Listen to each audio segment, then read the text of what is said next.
여러분 안녕하십니까?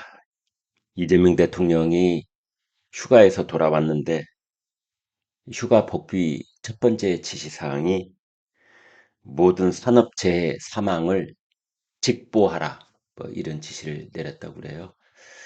의정부에서 건설 노동자 한 사람이 또 안전망 철거를 하다가 추락하는 그런 사고가 있었죠. 뭐 그걸 계기로 이런 지시를 첫 번째 지시를 내린 것 같습니다.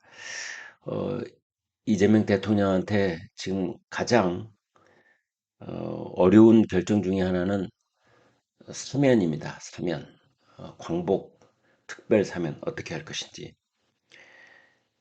북치를 흔드는 그들만의 사면 잔치를 벌일 것인지. 정치인들을 10명 가까이 대거 사면하는 그런 일을 발표를 해서 국민들을 또 한번 분노케 만들 것인지,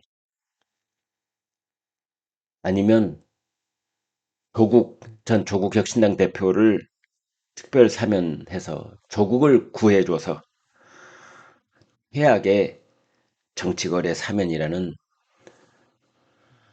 그런 오명을 무릅쓸 것인지. 아무튼 그런 일을 하게 되면 이재명 대통령은 결정적으로 국민들의 신뢰를 잃게 될 것이다. 뭐 이런 우려가 나오는 가운데, 다른 사람은 몰라라, 조국하고 윤미향 두 사람은 제외될 가능성도 있다. 두고 봐야 된다. 지금 아직도 고민 중이다. 뭐 이런 얘기도 나오고 있습니다.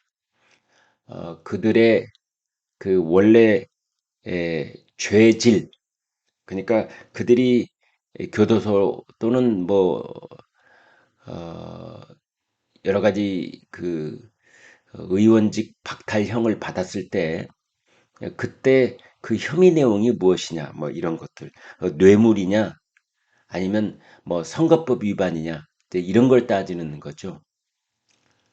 그리고 지금 교도소 안에 있다면 남은 형량이 형량 중에 남은 형기가 얼마나 되느냐.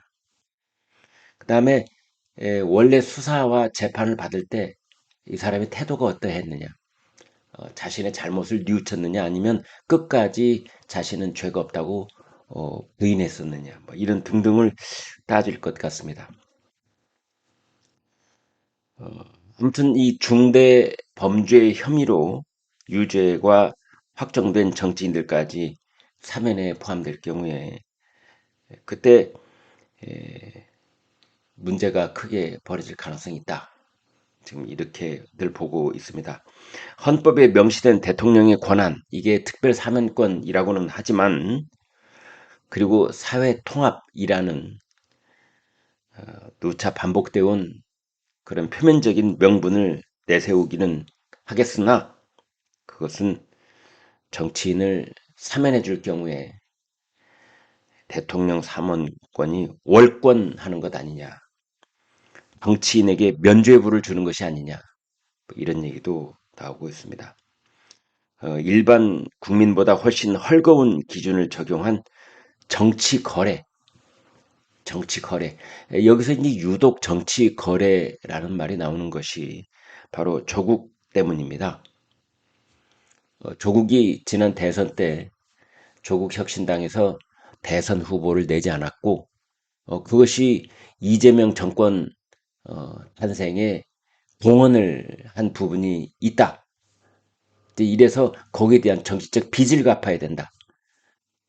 그래서 그걸 정치적 거래, 정치 거래를 하기 위한 조국 특별 사면이라고들 보고 있는 것입니다. 조국 그 와이프인 정경심 전 동양대 교수, 최강욱 전 의원, 윤미향 전 의원, 조희연 전 서울시 교육감, 뭐 이런 사람들, 그렇게 해서 5명.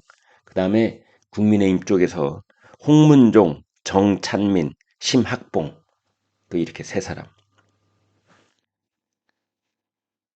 조국 전 대표는 뭐 자녀 입시 비리, 그 다음에 유재수 감찰 무마 사건으로 작년 12월에 징역 2년형이 확정이 됐었죠. 그런데 지난 대선 때 후보를 내지 않은 조국 혁신당에 대한 보은 사면 아니냐 그러고 있는 겁니다. 자녀 입시, 사모펀드 비리 등으로 징역 4년을 확정받아서 만기 출소를 한 정경심 자신의 혐의를 부인해 왔는데요. 이번 사면 대상에 현재까지는 포함되어 있습니다. 최광욱 전 의원 마찬가지로 재판 과정에서 변호인들을 통해서 자신이 표적 기소가 됐다. 여권에서는 이들이 검찰 수사의 희생양이다. 그러면서 사면복권을 주장을 하고 있습니다. 윤미향 전 의원의 경우에는 국민의힘에서 윤미향을 사면시켜주면은 이완용을 친일 명단에서 빼는 격이다. 이런 말까지 나오고 있습니다. 김어준의 그릇된 인식을 발현하는 최악의 정치 사면이라고 송원석 국민의힘 원내대표도 이야기를 했고, 이동훈 개혁신당 수석 대변인은 첫 사면이 조국 구하기로 기록되는 순간 국민의 신뢰는 대통령을 떠날 것이다. 이런 말을 했습니다. 한국여성정치네트워크는 불법적 부를 축적한 권력자들을 핀셋처럼 선별해 사면하려는 대통령의 의도에 깊은 우려를 표한다라고 말했습니다.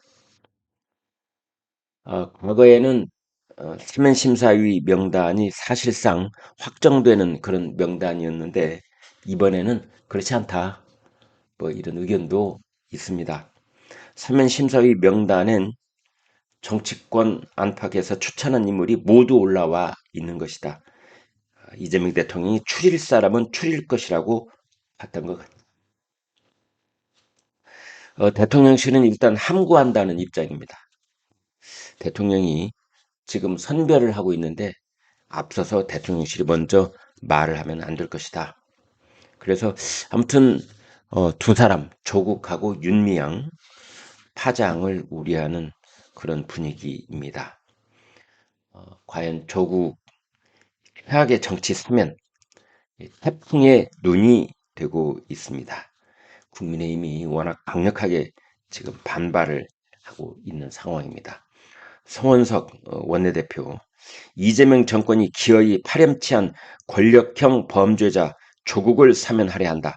단순히 정치 흥정을 넘어서서 조국 일가족은 아무런 죄가 없다고 세뇌시킨 김어준 류의 그릇된 인식을 반영하는 최악의 정치 사면이다.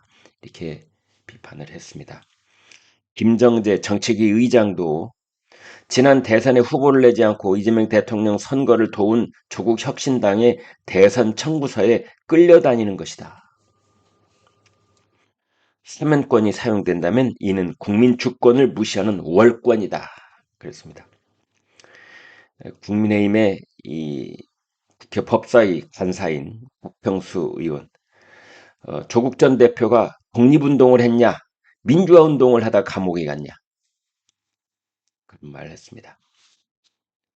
윤미향 전 민주당 의원에 대해서 주진우 국민의힘 의원은 정권을 잡는 쪽은 아무리 중대 범죄자라도 특별 사면 막 해도 되는 것이냐, 이렇게 또 비판을 했습니다.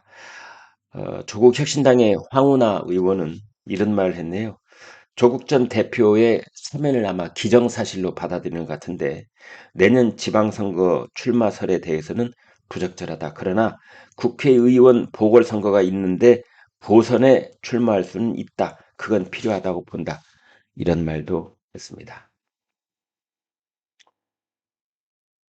지금 그 진행되고 있는 특별검사, 특검은 계엄 해제를 방해했다. 이런 혐의로 국민의힘 지도부를 정면으로 겨냥하고 있는 것 같습니다. 그 윤석열 대통령 기소 논리를 표결 방해했다. 뭐 이런 논리였지 않습니까? 이제 그걸 국민의힘 지도부에도 적용하는 것을 검토하고 있다. 윤 대통령이 국무위원 심의 권한을 행사하는 것을 방해를 했다. 이제 그 논리와 의원 표결 권한 침해 이것이 유사하다.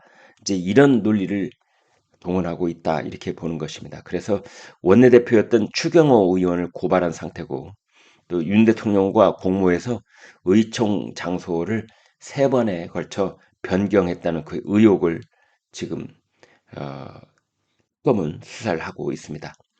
그래서 그 12월 3일, 12월 4일 이때 당일 국회 상황을 재구성하는 데 집중하고 있다. 조은석 내란 특별검사팀이 윤석열 전 대통령을 돌속 국무회의와 관련 혐의로 기소할 때 적용한 논리를 차용을 해서 국민의힘이 국회 계엄 해제 표결 방해 의혹 사건에 적용할 수 있는지 그 방안을 검토 중이다라는 겁니다. 윤 전 대통령의 국무위원 심의 권한 행사 방해가 국민의힘 지도부에 의한 의원들 표결 권한 침해 의혹과 법리적 구조가 유사하다. 이런 판단을 하고 있다고 합니다.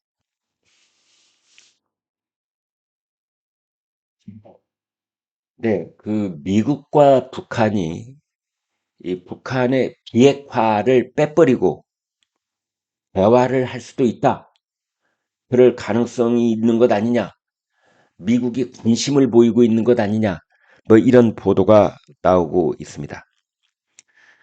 한국과 미국이 그동안 공동으로 수차례 확인해 왔던 이 북한의 완전한 비핵화 목표가 있었는데 향후 미북 대화가 재개될 경우에 그러한 입장이 흔들릴 수 있다는 우려가 나오고 있습니다. 비핵화 협상은 하지 않겠다. 이런 북한의 입장과 관련해서 미국 정부에서 관심을 갖고 주목하고 있다. 이런 말을 했습니다. 우리 정부는 그런데 여기에 대해서 한국과 미국의 공동 목표는 여전히 유효하다. 이렇게 북한 비핵화 의제의 패싱 가능성을 일축을 했습니다. 자, 이런 논란의 그 시발점이 된 사람은 세스 베일리 미국 국무부 동아태국 부차관보 대행이라는 사람입니다.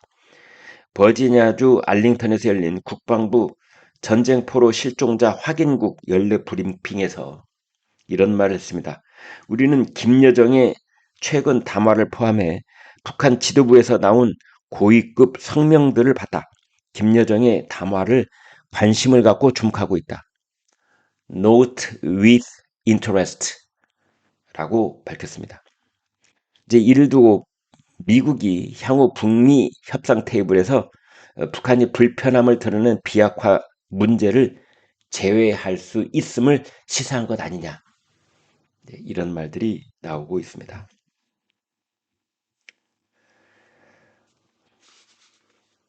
북한 측은 김여정의 입을 통해서 지난 7월 29일 트럼프 행정부에 대해 처음으로 입장을 내놓은 바 있죠.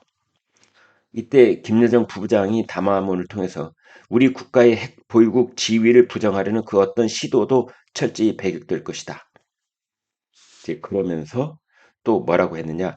우리 국가 수반 김정은 북한 국무위원장과 현 미국 대통령 트럼프 대통령 사이의 개인적 관계가 나쁘지 않다. 도미 순회들 사이의 개인적 관계가 비핵화 실현 목적과 한 선상에 놓이게 된다면 그것은 상대방에 대한 우롱이다. 그런 말 했는데 이것을 이제 북한하고 미국과 북한 관계에서 비핵화 문제만 아니라면은 접근 가능하다는 점을 시사한 것 아니냐 그런 해석을 한 바 있습니다. 김현욱 세종연구소 소장은 이런 분석을 했습니다. 미국 본토의 안보 차원에서 비핵화보다 대륙간 탄도미사일 제거에 초점을 맞출 수도 있다. 다만 이제 우리 외교부에서는 이런 입장입니다. 북한의 비핵화를 한미를 포함한 국제사회의 일치된 목표로서 이를 위해 노력한다는 입장에 변함이 없다. 아무튼 뭔가 좀 위태로운 분위기가 조성되고 있는 건 사실인 것 같습니다. 그것은 북한의 핵 보유를 기정사실화하고 대신에 미국은 북한 땅에 있는 ICBM 이것을 제거하는 데 초점을 맞출 수 있는 것 아니냐. 그런 상황에서 북한과 미국에서 이번에 그 서로 접근과 대화에 관심을 보이고 있다라는 반응이 나온 것이 아니냐. 이런 얘기입니다.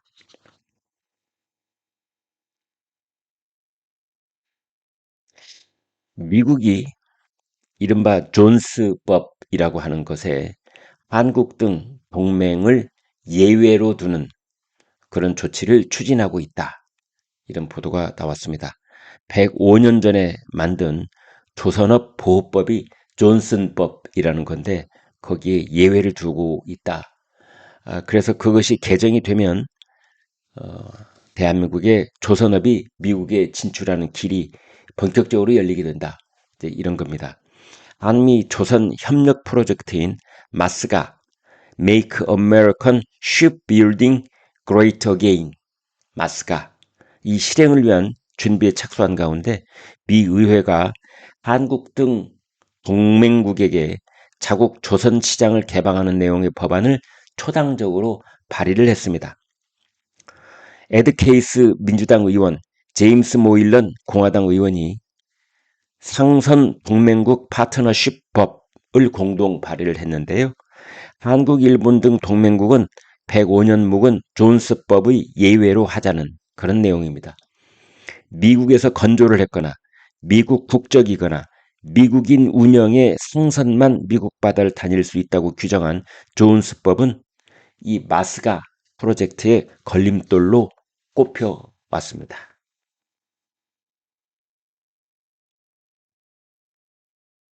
미국 트럼프 임기 내 미국 땅에 공장을 지으면 반도체는 무관세로 할 것이다.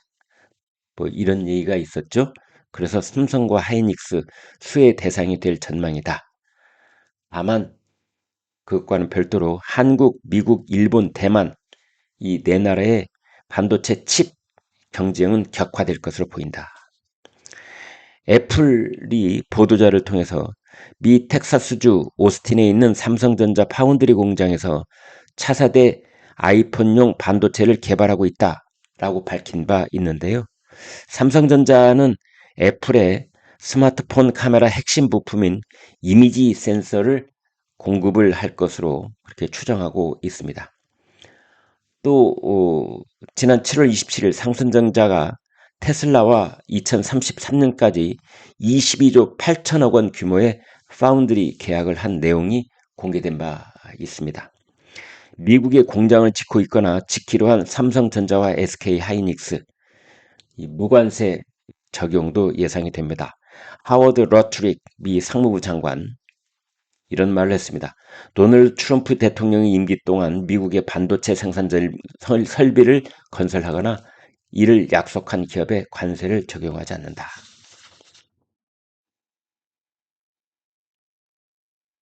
정청래 더불어민주당 신임 대표가 일주일 만에 또 호남에 다녀왔는데 그곳에서 광주, 전남 의원들 다 어디 갔냐 이렇게 호통을 쳤다고 합니다. 민주당 지도부가 5.18 민주묘지를 참배를 했습니다. 그런데 첫 현장 최고위원회 낮은 출석률을 질타를 했다고 그래요.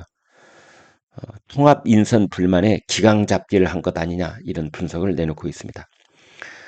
정청래 대표는 자신이 지명직 최고위원으로 임명한 서삼석 의원을 호남발전 특별위원회 위원장이 임명한다 밝히면서 호남 발전 방향에 대해 토론하고 그 성과물을 연내에 당에 보고하라 하고 주문을 했다고 합니다.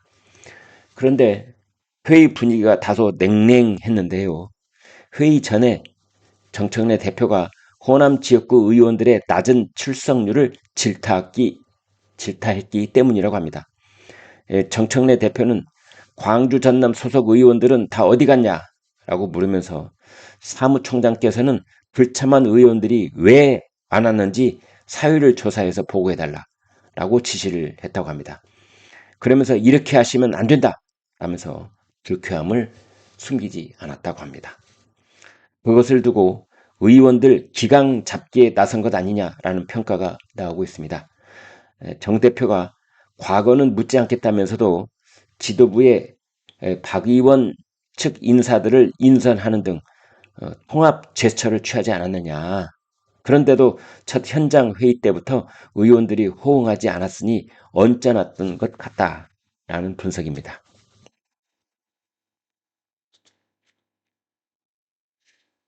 주말에 그 국민의힘 당대표 후보 4명이 보수의 심장이라는 대구에서 첫 합동 연설회를 진행을 했습니다.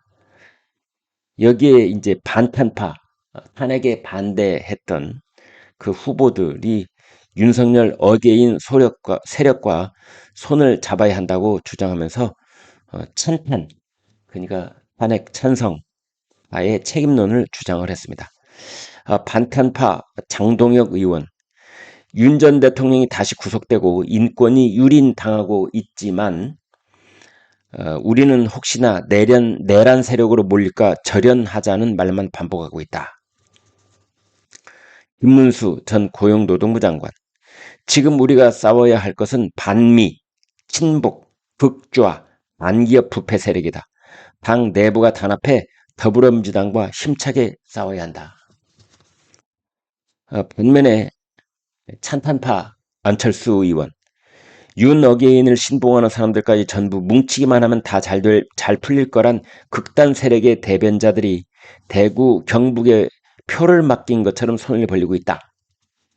그렇게 말했고요. 조경태 의원, 탄핵을 반대하고 부정선거 음모론을 퍼뜨리고 윤 어게인을 부르짖을수록 당 지지율은 뚝뚝 떨어지고 있다. 근데 그때 이 합동연설회에서 전 한국사 강사였던 전한길 씨가 찬탄파 후보들을 향해 배신자 구호를 외치도록 그렇게 외치면서 일부 당원들 간의 충돌이 빚어지기도 했는데 국민의힘 지도부는 전한길 씨 징계 절차를 시작하겠다 이렇게 밝혔습니다. 송원석 원내대표는 전한길 씨를 포함해 대의원 자격이 없는 인사에 대해 향후 개최되는 모든 전당대회 일정에 출입을 금지시킬 것이다. 이렇게 말했습니다. 김건희 특검팀, 민중기 특검팀이 김건희 여사가 도이치모터스 주가 조작으로 얻은 수익을 8억 1천만 원대로 특정하고 김건희 여사 구속 영장 청구서에 그를 적시한 것으로 확인이 되었습니다. 사흘 뒤, 이틀 뒤군요. 8월 12일 김건희 여사에 대한 구속 영장 실질 심사를 합니다.